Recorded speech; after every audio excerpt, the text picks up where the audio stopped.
নমস্কার, সবিনয় নিবেদনে আমি সংযুক্তা। আজ আপনাদের শোনাব আমার অত্যন্ত প্রিয় একটি কবিতা, রবীন্দ্রনাথ ঠাকুরের লেখা কৃপণ। এই কবিতা আমাদের শেখায় সংশয়হীনভাবে দান করতে পারলেই ঈশ্বর লাভ করা যায়। চলুন শোনা যাক।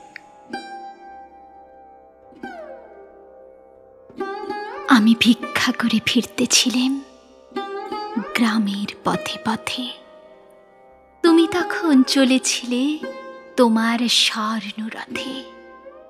অপূর্ব এক স্বপ্ন সম লাগতেছিল চক্ষে মম। কি বিচিত্র শোভা তোমার, কি বিচিত্র সাজ। আমি মনে ভাবতেছিলাম, এ কোন মহারাজ। আজ শুভক্ষণে রাত পোহালো, ভেবেছিলেন তবে আজ আমারে দাঁড়ে দাঁড়ে ফিরতে নাহি হবে। বাহির হতে নাহি হতে কাহার দেখা পেলেম পথে। চলিতে রথ ধনধান্য ছড়াবি দুই ধারে। মুঠা মুঠা কুড়িয়ে নেব, নেব ভারে ভারে। দেখি সহসা রথ থেমে গেল আমার কাছে এসে। আমার মুখপানে চেয়ে নামলে তুমি হেসে। দেখে মুখের প্রসন্নতা জুড়িয়ে গেল সকল ব্যথা। হেনকালে কিসের লাগি তুমি অকস্মাৎ আমায় কিছু দাও গো বলে বাড়িয়ে দিলে হাত। মরি, এ কি কথা রাজা ধীরাজ, আমায় দাও গো কিছু। শুনি ক্ষণকালের তরে রইন মাথা নিচু।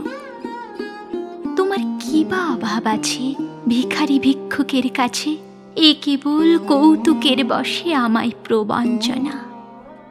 ঝুলি হতে দিলেন তুলে একটি ছোট কণা।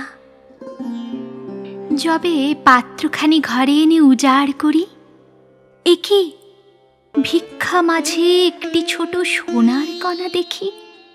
দিলেম যারাজ ভিখারি রে, স্বর্ণ হয়ে এলো ফিরে। তখন কাঁদি চোখের জলে দুটি নয়ন ভরে। তোমায় কেন দিইনি আমার সকল শূন্য করে। আমার এই ছোট্ট প্রয়াস যদি আপনাদের ভালো লেগে থাকে, অবশ্যই লাইক, শেয়ার ও সাবস্ক্রাইব করতে ভুলবেন না।